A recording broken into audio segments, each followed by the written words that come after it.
Assalamualaikum warahmatullahi wabarakatuh. Saya Nailatu Syifa, mahasiswa Prodi Komunikasi dan Penyiaran Islam semester 2, kelas E, dengan NIM 43010220165. Di sini saya akan menjelaskan dan mereview buku tafsir, yaitu Tafsir Tarbawi. Tafsir Tarbawi adalah buku tafsir yang diciptakan oleh Dr. Ahmad Munir, MA, dengan subjudul mengungkapkan pesan Al-Quran tentang pendidikan. Tafsir Tarbawi merupakan ijtihad akademisi tafsir berupaya mendekati Al-Quran melalui sudut pandang pendidikan, baik dari segi teoritik maupun praktik. Ijtihad ini diharapkan dapat mewacanakan sebuah paradigma tentang konsep pendidikan yang dilandaskan kepada kitab suci. Dengan begitu, petunjuk kitab suci diharapkan mampu diimplementasikan sebagai nilai-nilai dasar pendidikan. Tafsir Tarbawi ditulis oleh Ahmad Munir, MA, cetakan pertamanya di bulan Januari tahun 2007. Diterbitkan oleh penerbit Stein Ponorogo Press dengan ISBN 979 3946 245. Tafsir Tarbawi ini buku yang mengungkapkan banyak sekali fakta-fakta tentang pendidikan, tarbiyah, ilmu, taklim, dan lain-lain sebagainya. Salah satunya adalah telaah surat Al-Isra ayat 23-24 yang berbunyi, A'udzubillahi minasyaitonirrajim, Bismillahirrahmanirrahim. Wa qadha rabbuka alla ta'budu illa iyyahu wa bil walidaini ihsana imma yablughanna 'indakal kibara ahaduhuma aw kilahuma fala taqul lahuma uffin wa la tanharhuma wa qul lahuma qawlan karima. Wakhfid lahuma janahadzulli minar rahmati wa qur rabbirhamhuma kama rabbayani shaghira, yang artinya, dan Tuhanmu telah memerintahkan supaya kamu jangan menyembah selain Dia, dan hendaklah kamu berbuat baik pada ibu bapakmu dengan sebaik-baiknya. Jika salah seorang di antara keduanya atau kedua-duanya sampai berumur lanjut dalam peliharaanmu, maka sekali-kali janganlah kamu mengatakan kepada keduanya perkataan, "Ah," dan janganlah kamu membentak mereka, dan ucapkanlah kepada mereka perkataan yang mulia. Dan hendaklah dirimu terhadap mereka berdua dengan penuh kesayangan, dan ucapkanlah, "Wahai Tuhanku, kasihilah mereka keduanya, sebagaimana mereka berdua telah mendidik aku waktu kecil." Dalam ayat ini dijelaskan pada kata Robbayani, yang artinya mendidik, adalah teladan kewajiban seorang anak untuk menghormati kedua orang tuanya dan jangan sekali-kali melawan mereka.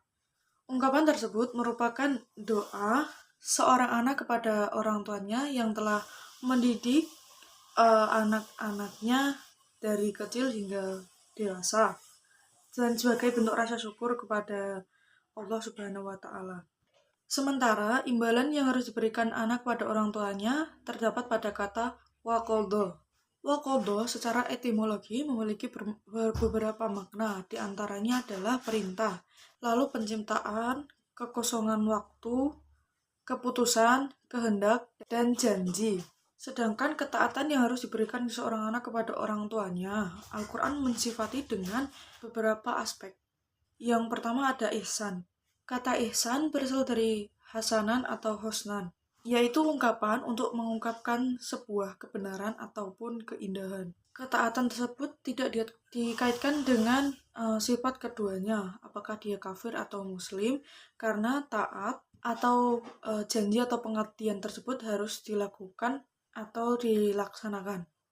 Yang kedua ada dilarang bertutur kasar. Larangan tersebut pertama diungkapkan pada kata uffin, yang berarti perbuatan yang kotor. Secara bahasa, kata uf berarti kotor, dekil, menjijikan, yang dilarang diperdengarkan kepada orang yang berumur lanjut. Jadi pertolongan Pertolongan anak kepada orang tuanya yang sudah berumur lanjut itu sangat diperlukan karena pada di waktu tersebut orang tua sangat membutuhkan anak-anaknya untuk mengurusi mereka karena usia lanjut itu eh, terkadang sudah tidak kuat melakukan sesuatu dan harus membutuhkan bantuan dari anaknya atau keluarganya. Larangan kedua tidak boleh membentak diungkapkan pada kata tanhar.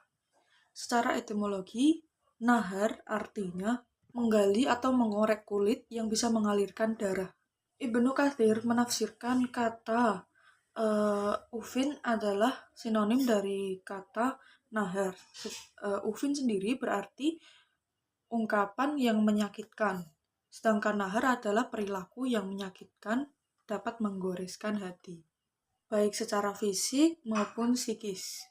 Yang ketiga adalah anjuran bertutur kata yang baik. Hal ini disifati dengan sifat karim. Kata karim tersebut menunjukkan moral yang dibangun oleh agama Islam. Jadi, seorang anak harus memiliki moral yang baik, bertutur kata yang baik, tidak berbuat kasar kepada orang tua kita.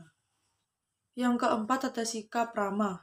Hal ini diungkapkan pada kata janaha, yang merupakan metamorfosis dari sikap belas kasih seorang anak kepada kedua orang tuanya. Kelembutan kasih sayang tersebut diibaratkan dengan seekor burung yang membentangkan sayapnya untuk melindungi anak-anaknya, padahal dirinya sendiri belum tentu dijamin keselamatannya. Sementara kata adulli merupakan ketundukan yang ikhlas tanpa ada paksaan dari pihak manapun. Hal ini dimaksudkan agar semua anak itu patuh dan tunduk pada orang tuanya yang sudah berusia renta terutama. Firman Allah pada Quran Surat Asy-Syu'ara ayat 215 yang berbunyi, "Wakhfid janahaka limanittaba'aka minal mu'minin." Yang artinya, dan rendahkanlah dirimu terhadap orang-orang yang mengikutimu, yaitu orang-orang yang beriman. Kata tersebut dikaitkan oleh Allah SWT dalam konteks berbuat baik atau kebaktian seorang anak kepada kedua orang tuanya yang sudah renta terutama.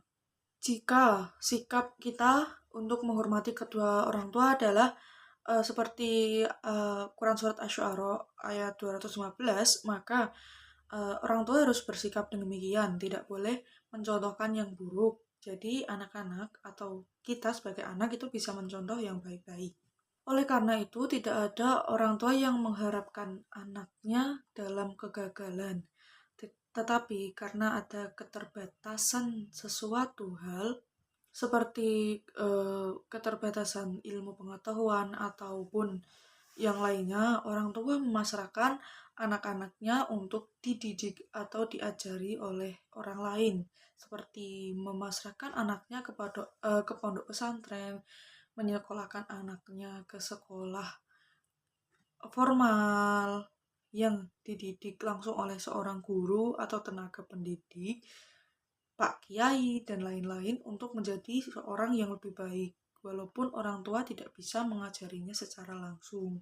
Demikian penjelasan dan review buku dari saya, dari Tafsir Tarbawi, karya dari Dr. Ahmad Munir, MA. Semoga bermanfaat. Wassalamualaikum warahmatullahi wabarakatuh.